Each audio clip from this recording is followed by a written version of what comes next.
人和嘉宾带来掌声，欢迎他们。Hello, good afternoon, everyone. Welcome to our panel on Ethereum L2. This conversation has been hot this year, and for today's panel, we are going to dive deep into what's next for the Ethereum ecosystem. What's next for L2? Will there be an L3 and L4? What's next? And so for all of you here who are very passionate and curious about the future of Ethereum, make sure to stay with us. Today, we have our esteemed guests, Kenny, Ben, Igneous, and Grace. I will let them introduce themselves. So let's start with you, Kenny. Please introduce yourself and Manta. Hi, everyone. I'm Kenny. I'm one of the co-founders of Manta Network. We are the first and largest modular L2. I myself come from a tech background. I started my first company in the cloud computing space back in 2011. Recently went to pursue my master's at MIT, where I was a teaching assistant for SEC Chairman Gary Gensler, and that's where I also met my co-founder as well, and we started Manta Network immediately afterwards.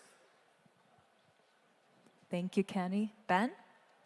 Hi there, I'm Ben. I'm the Chief Community Officer at Tyco. Tyco is a based rollup. We are the very first based rollup on Ethereum currently, and we launched at the end of May. We then became fully decentralized in June, and we currently have approximately 60 plus decentralized provers and proposers on our network. Additionally, we currently have one of the largest communities in the crypto space. And also, because of that, we have also implemented one of the largest incentivized programs, which provides 10% of our token supply for incentivization over the next 4 years. Thank you. Thank you, Ben. Igneous? Thank you. Hi, everyone. Nice to meet you all. My name is Igneous Tyrannus. I'm the public liaison of Mento. So Mento is the organization behind Ethereum Layer 2 Mento Network, as well as a liquid staking protocol called METH. So Mento ETH, METH. We've been using a lot of Breaking Bad memes to promote that, and it's going great. So Mento is basically one of the largest decentralized autonomous organizations in the world. It has a massive war chest to the tune of more than $2 billion in its treasury. It's currently the world's largest on-chain treasury, bigger than Ethereum Foundation, and really from number 2 to number 9 all combined. So for myself, I was previously head of communications at centralized exchange Bybit, as well as regulation, as well as looking after the regulation and policy. I've been kind of like with Mento since its foundation. Really excited to be here and with the fellow L2s. Thank you, Igneous. And finally, Grace. Yeah, hi, nice to meet you all. Yeah, this is Grace from Ring Protocol. Ring Protocol is a DeFi platform from building on Blast ecosystem. As the winner of the Blast Big Bang competition, we have launched several DeFi products like Ring Exchange, a DEX, Ring Protocol, provide the liquidity for other DeFi projects, and RingX, the aggregator on Blast ecosystem. And until now, we have achieved like a 300 million average TVL on the ecosystem, and happy to be here. Thank you. Thank you, Grace. So let's start with our first question. How do you guys find the L2 ecosystem right now? Where are we when it comes to Ethereum L2? So are we in the infrastructure phase? Can you guys share more about it? Let's start with you, Kenny. Yeah, sure. I think we're in a very funny sort of situation right now in this space, and it's not particularly just within L2s, but I like to call it starvation mode. And starvation mode happens when there's not enough users to supply the ecosystem with the growth that it really needs, right? And I think like as a result, we're starting to see a lot of sort of incentives come into play, whether at the application level or at the infrastructure level, in order to kind of make up for this absence of the users. And so, I'm saying this because I think the bigger problem here right now is more so like, there's a lot of innovation happening on the infrastructure level. And, like I think projects up here definitely represent a lot of that innovation. But the bigger issue here, the bigger question is like how much of this is truly a product market fit versus something that's probably going to stay in the R&D department. And so I think we're at that sort of challenging stage right now, and it's very hard to answer that question because, again, it goes back to the source, which is I personally don't believe there are enough users in Web3 right now. So yeah, I fully agree with some of those comments that you've made there. In addition to that, I think we need to take a step back into why we are actually developing L2s in the first place. So L2s were developed to scale Ethereum because of congestion, because of high gas fees. Now, because of that, quite a large number of L2s have come into creation. And there hasn't been any real sort of, I guess, standardization amongst those L2s. So everybody seems to be doing their own thing, calling themselves an L2. But there actually has been one thing that has been a very common theme amongst that, and that is centralization. So although the core concept of Ethereum and L2s is all about blockchain being decentralized as a whole functionality, what we see now these days is that, in order to build the usability, there's a lot of centralization involved. And one of those centralizations involved is the sequencing. And because of the sequencing being centralized, that obviously means that, we're taking away some of the core ethos of blockchain. And therefore, I still feel because of the centralization part, we are still in the building and infrastructure phase of that cycle now. And we need to continue to innovate more in order to get out of that cycle to bring us back into the fully decentralized stages. Yeah, I like a lot of what you just said, but I just want to gently push back on one thing. I mean, all of us, we obviously want more decentralization in the long run. But I think a lot of times, like, there's a slippery slope of like saying, oh, once something is decentralized, it's automatically good. So decentralization is a means to an end. The end should be, delivering quality products, applications, value to people, and then decentralization is a way to organize the resources so that there's, no risk of one centralized party being able to basically rug pull or really just kind of like ruin for everyone. But then, decentralization is never a black and white situation. It's never a, lever you can just, turn on and off. I think rather in the beginning, it's important to kind of like really consider what is the value we're delivering to people and then what is the best means to do that. If some centralized elements of it will help kind of like bring us there, then, they should be preferred at this stage than decentralized means. The reason I say that is like, in terms of like, we've been going to a lot of hackathons around the world. We go to Ethereum Foundation events.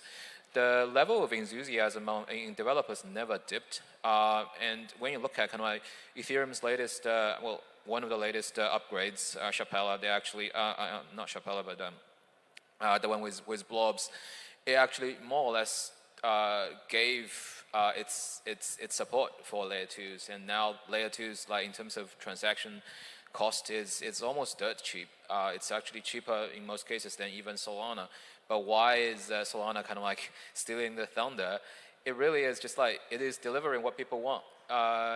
We can talk about tech all day long, but I think, what the users want as a tech is the tech that makes money, makes numbers go up and makes them money. So, if users want tech that makes them money, and we are talking about kind of like all those lofty goals that will kind of like bring the entire society on chain 50 years from now, it is not really meeting people at the current reality. So I think we could basically work on the great future utopia while paying attention to what people want today. That is, you know, a technology that makes them money. I think also kind of to that point, right? Like, you know, Ben, you'd mentioned about like this whole experimentation phase, and I think we truly are in that moment right now. And decentralization itself is also an experiment in all of this, right? And at the end of the day, the question is, do people want it? What do people want? I mean, even the example of Solana ecosystem, yeah, sure, relatively, Solana's doing a bit better than, you know, Ethereum L2s, but in the whole grand scheme of things, like, it still sucks at user retention and user acquisition, right? That's why there's just like, in the Web3 space, just riddled with bots right now, right? And I don't think like we've really truly settled on exactly understanding what users want. And maybe that future from an end user perspective doesn't require decentralization. Maybe it does, but I think like it's still important to experiment with it just to see if like that can create the user value proposition that we're looking for. Right. So what we're hearing here from our panelists is currently L2's infrastructure layer, that's where we are technically, but the tone that we're hearing here is the first principles, right? The product market fit, as we talked about. So that brings me to my next question for Grace. So as a dApp developer, right, talking about product market fit or infrastructure, when you are evaluating where to build on, do you look into these factors? And if yes, yeah, what are the different criteria that you look for when you pick an L2 to build on? So we have 3 here. Yeah, let's go for it's it. Like an episode of The Bachelorette.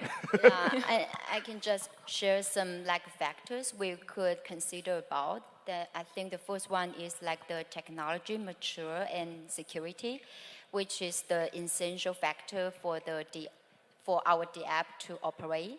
I think security and offering the security guarantee and also the platform is stable is very essential for us to build on.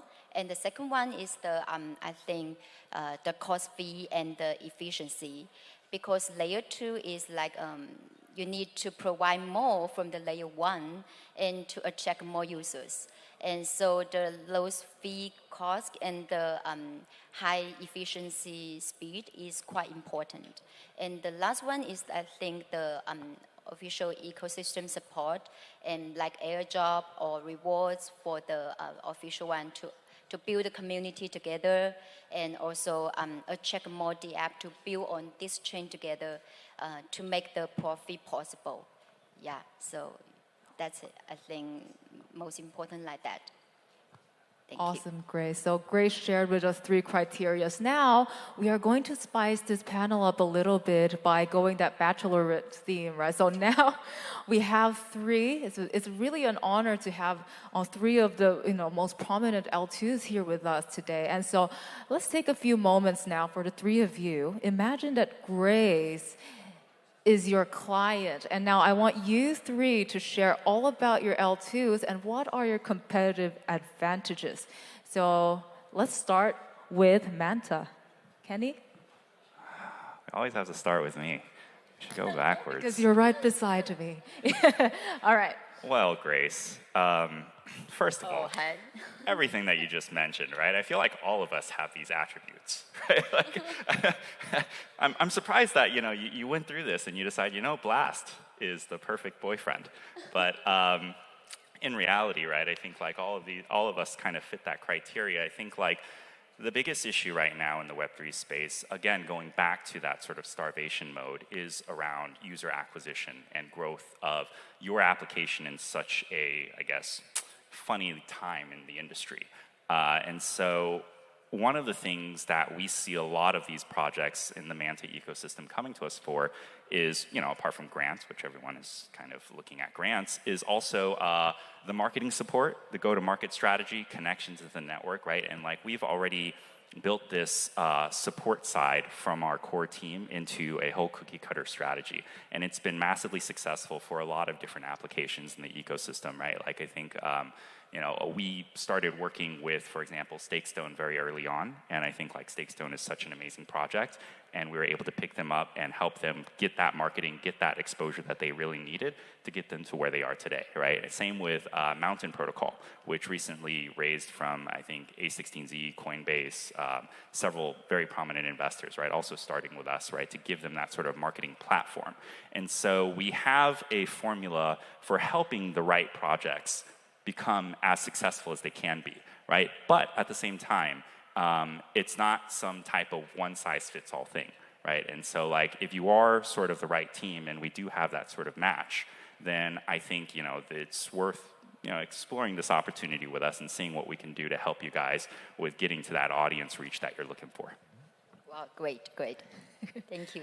Awesome. Now let's give it for Tycho. Okay then, Grace. I think from a Tycho perspective, we are, as I mentioned before, a based roll-up. So what that means is that we are as close to Ethereum as you can get. We use the L1-based sequences. We are also a Type 1 EVM, which means that from a developer perspective, you can simply build on your applications on Ethereum and just switch the RPC and things will work because everything down to the opcode level and bytecode level is exactly the same.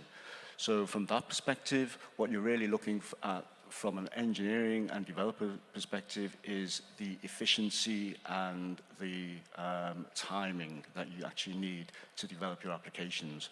So there's not much really that you need specifically special that you need to do.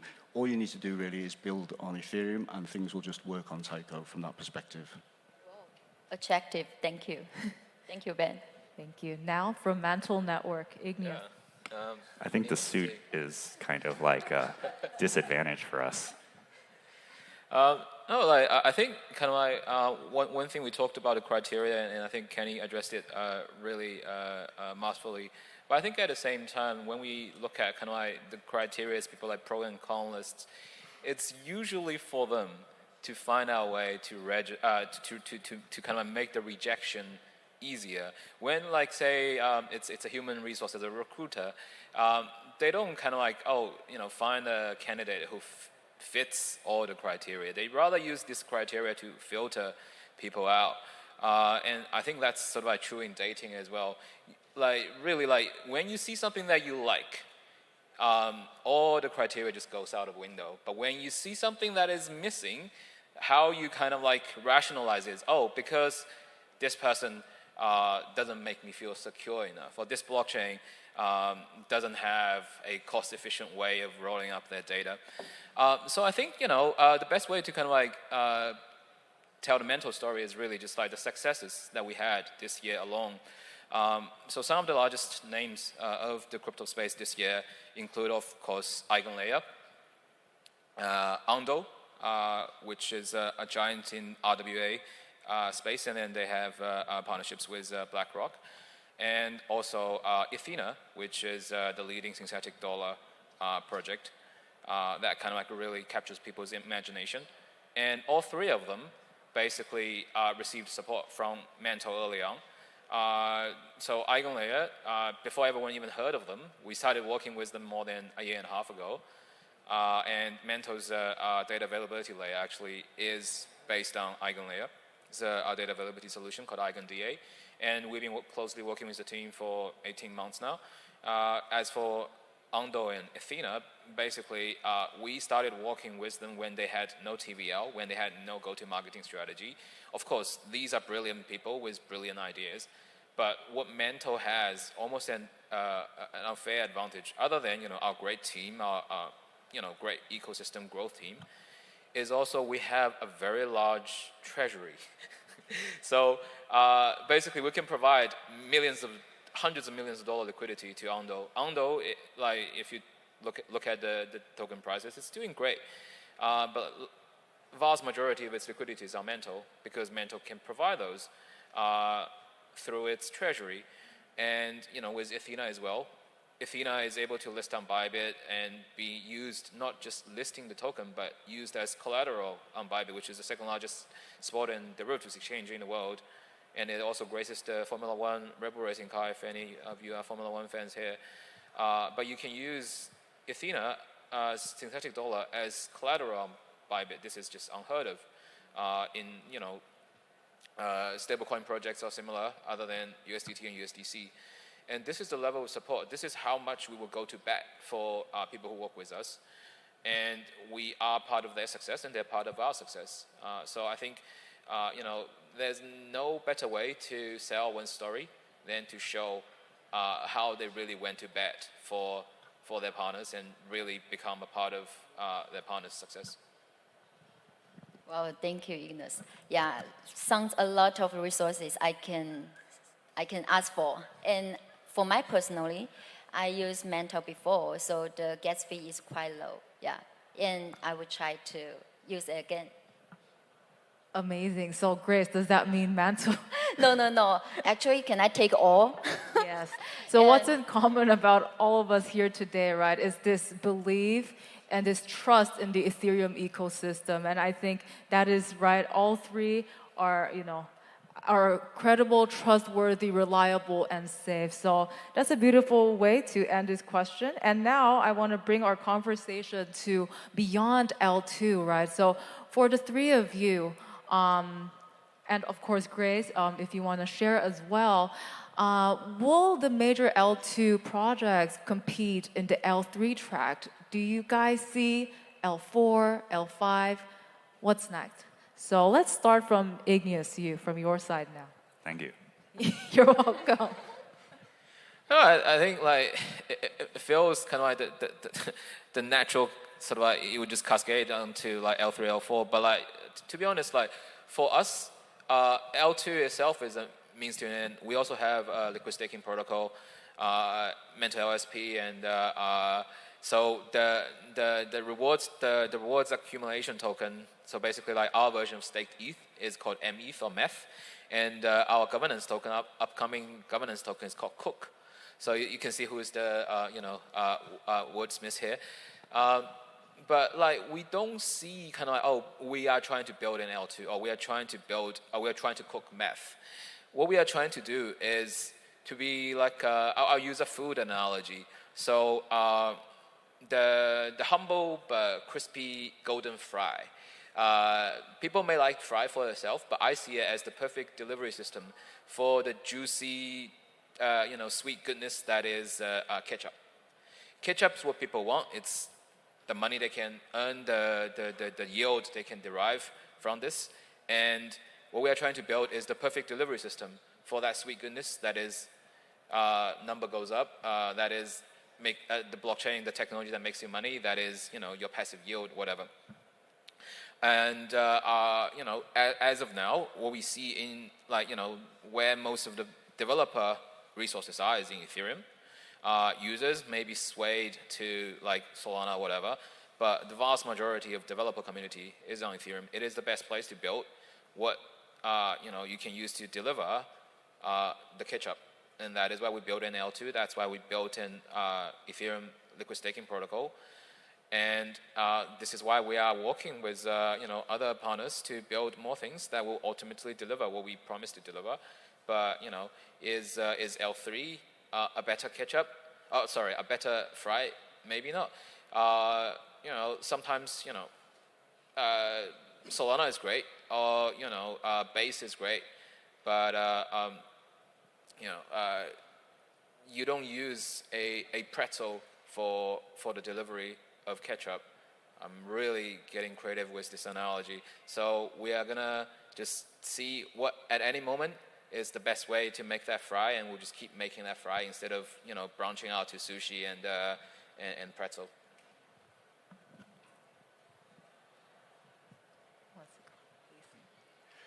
Okay, very interesting food analogies there. So I guess from a Taiko perspective, we experimented with L3s in one of our testnets previously called Eldfell. And we call that inception layers. So what that actually means is that it was Taiko built on top of Taiko. And you could have an infinite number of these, so hence the term inception layer. Now, one of the things that we actually found is that there are certain benefits to certain types of L3s, and these are more specific to applications. So L3s are more specialized for application-specific activities. So as an example, you may have a game which is running on a specific like L3, and then they would have their L3 dedicated to them. This would have increased transactions, increased activities, and better speed. However, there are certain types of trade-offs that we actually found as well. And this also relates back to the fact that being a based rollup, everything is processed from a sequencing perspective on L1, and somehow you have to get those transactions back to L1. So there becomes like a sort of bottleneck. So from a different layer perspective, whether it's L3, L4, or L5, those transactions have to be batched up to be moved back to L1. So there are certain types of trade-offs in having the different types of layers, I would suspect. At Manta, we're already working on an L6, so no, I'm just kidding. I'm trying to see who's paying attention. No one's paying attention.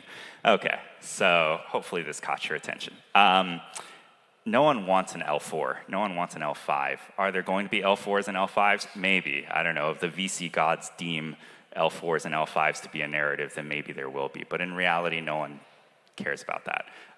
It's not necessary. But I do think that the train stops at the L3 segment. Why? Because essentially we experimented with Ethereum as the pure compute layer. We realized that's not scalable. We knew that was not scalable back in 2017 with CryptoKitties, right? People are minting these CryptoKitties on chain, and then all of a sudden I have to pay $500 for a swap.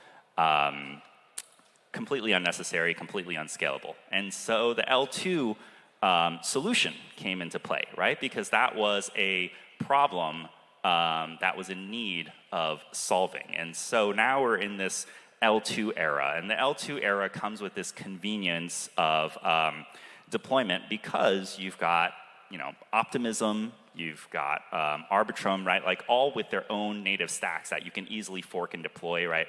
Polygon's got their zkEVM as well. And so you see this proliferation of L2s and lots of, app-specific L2s or just more general L2s like us coming into the play. But I don't think that L2s are entirely scalable to applications, to Ben's point earlier as well, right? Like L3s are more suitable for app-specific environments. Why? Because, an L2, rather than the end user, right? Like, I don't want to pay gas fees every time I have to interact with your application, right? It's quite a terrible experience from things like GameFi, SocialFi, whatever it may be, right? We want to put everything on chain, but if everything costs a transaction, even if those transactions are sub-penny, then those costs still add up, right? Like imagine how many times people post on Twitter every single day, right? And so if you're trying to pay those types of gas fees on the L2 side every single time, that's still going to become quite a financial barrier for many people. And so I do think L3s are a pretty decent solution for app-specific. But beyond L3s, come on, you're just a centralized application, right? Like just go on the App Store already. Like stop trying to put another layer on this thing. And I think that like in 5-10 years, there's probably going to be some type of balance between decentralized infrastructure from the L1 all the way to the L3 and centralized applications and services, because we're trying to get to 1 billion people. I doubt we even have like 200,000 real daily active users on chain right now, especially in this market. And so we can't possibly fathom how broken the blockchain is, because I don't believe that if 1 billion users really came on board the next day, like all the L2s in existence would be enough to sustain that type of activity. And so centralized solutions, right, not only offer that scalability convenience, but also the usability convenience, right? Like now scale it out to 1 billion users who each have their self-custodial addresses, right? Like we see hacks every single day, and now we have uneducated users trying to hit up support and say, hey, can I reset my password? Sorry, you can't. You just out of luck because you don't have your seed phrase, right? And so like, there's a lot of user experience frictions that come from the actual end user that I don't think can be solved by just adding another stack, adding another layer to whatever we're currently building. And so, to Ignace's point as well earlier about like, build for the user experience. I think building for that user experience, meeting that sort of intersection is going to eventually come at some sort of centralized solution. And that centralized solution relies on more decentralized infrastructure to maintain a global database, right? Which I think is perfectly fine. Beautiful. And Grace, you Yeah, want to add on to? Yeah, thank you. And I quite agree with the opinions you shared before. And like I know that I think layer 2 is like the infrastructure deployment now, and like layer 3 or other layer up is like the extension of the competition about the layer 2. And I think the layer 3 more focus on the specific applications, and go back to layer 2, and as we are building on now, I think at this stage we are more focused on the solid technology development. So that we will focus on the cost fee and the efficiency more than now. So I think in the near future could be more specific area like privacy protection or security. I think that will be in the future. Thank you. Got it. And so with that, we're down to our last question. I want all of us now to really take a step back and look at the future, right? So for all of you guys, what do you see will be like the next 5 to 10 years? What are the trends and transformations, not just in blockchain, but in the general trend of how people are viewing our industry? And with your leadership, what are the things that you are doing now to prepare for that future? So let's start again with you, Kenny, and down to Grace. What are we doing? It's a good question. Let me think about it. So this goes back to the experimentation phase that Ben was mentioning. I think we are all in this great experiment. So I guess there's two parts to my answer. The first part is the bigger picture. The bigger picture of what are we all doing? And you can kind of rewind crypto history all the way back to Bitcoin, and you see various experimentations in, before Ethereum kind of emerged, right? Like back when it was just Bitcoin and forks of Bitcoin, a lot of experimentation. What is it, Litecoin, and then eventually like Bitcoin Cash, but that came much later. Digibyte, a bunch of different sort of experiments by forking Ethereum, Ravencoin, I think, as well. But many of them, right? And they've all sort of come out with alternative value propositions, right? Bitcoin Cash is saying, there's not enough block space, we got to increase the block size, all this other stuff. And so, a lot of competition. But at the end of the day, what sort of still stands in 2024, Bitcoin, right? Same with Ethereum. After Ethereum came out, there were all these forks of Ethereum and competitors to Ethereum, and EOS and Neo and eventually Solana as well, right? And so like there's a lot of sort of experimentation with all these sort of alternatives to Ethereum. At the end of the day, right, some have survived, some have not. And now we're in the same phase, right, with L2s. It's the same exact experimentation going on, right? There's 3 of us up here right now, right? And I could probably name like 50 more. And so this great phase of experimentation, right? Like there will be definitely consolidation in maybe 3 to 5 years. And so like, what the heck are we all really doing here, right? Like in the grander scheme of things, we're trying to figure out what's the right answer, right? Like what is the L2 that needs to go forward and carry on this whole scalability mission? I don't know. I don't think anyone knows, right? Everyone would love to say, oh, it's my project, right? But like, who knows, right? But at the end of the day, the best contribution that we're making towards this L2 space is the innovation, right? We are, on the Manta side, very much focused on modularity, right? Like we're the first to actually start leveraging Celestia. We saved our users like $2 million in a matter of a month. This was before proto-dank sharding came out. We proved to the market this is possible, right? And we see a lot of rollups now starting to take on that sort of modular approach as well. And so 3 to 5 years from now, whether it's Manta or whether it's someone else, I'm willing to bet that modularity is going to be a key ingredient in their whole strategy of scalability. So I think like that's something that I think I'm personally very proud of, and I think that everyone on stage should be very proud of, because we are in this experimentation innovation stage. Some of our experiments will be taken on and evolved and built into something much bigger.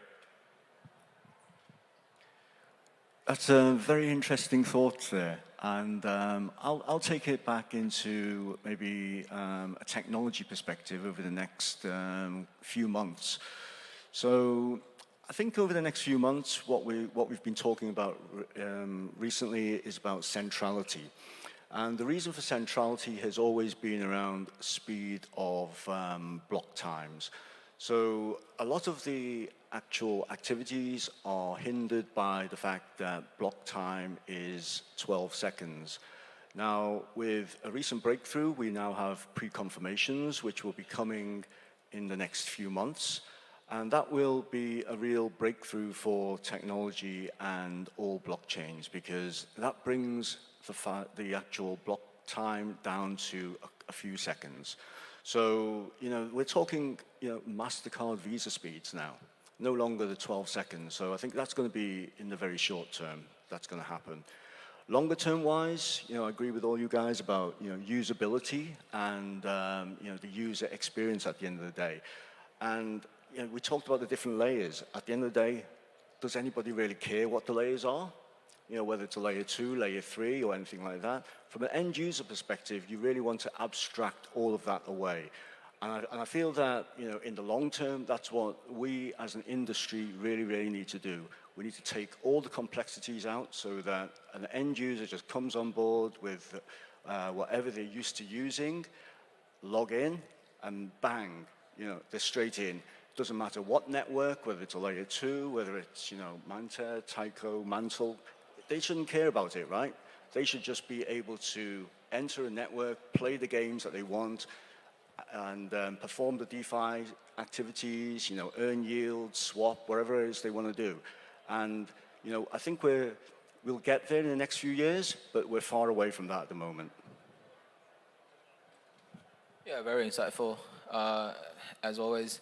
I think for us, it's like we are just looking at what are the user, applications that will be important.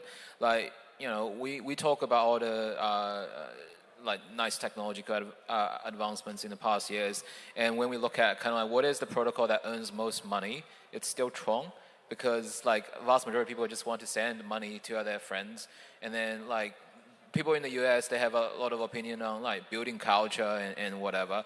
But for someone who are living in like a country where there's hyperinflation like Argentina, all they want is just to hold US dollar equivalent, and they're able to kind of preserve that.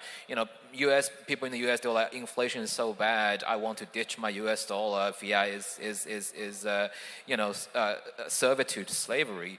And all the people in the world who don't have access to the US dollar, they're like, yes, give me the US dollar. I would have that inflation in a heartbeat. So I think, we can sort of like, either build in that imaginary world completely divorced of reality, or we can just look at what are some of the popular applications that people are doing. Like Polygon, used to kind of like, work on all those things. Now, what people use it for is Polymarket, and it's going great. It's news now. People who are in mainstream media, they would report, oh, Kamala Harris has overtaken Trump in terms of Polymarket pricing. Instead of saying, doing polls and like whatever the pollsters are doing, they are now reporting on kind of like a prediction market. So what are the prediction markets of the next 5 years? What are the US dollars of the next 5 years?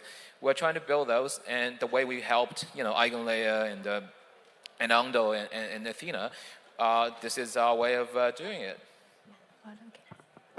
Okay, so I will answer the question on the DeFi aspect, DeFi direction. So as a DeFi platform, I think the first one is we want to lower the transaction fee I think this is the core factor for the users. And the second one is that we will provide the efficient services, like the best swap rates and also the real-time make the complete transaction and also at the very efficient way. And the last one is the most important one, that we will share more reward to the community.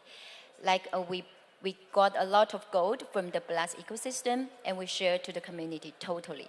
And I think in the near future, we'll be cross-chain, like in Manta, Mento, Taco. And if we got some support from the ecosystem, we will certainly share the benefit to the community, to build the community together and to make the market bigger. Yeah, thank you. That's a wonderful way to end our panel discussion today.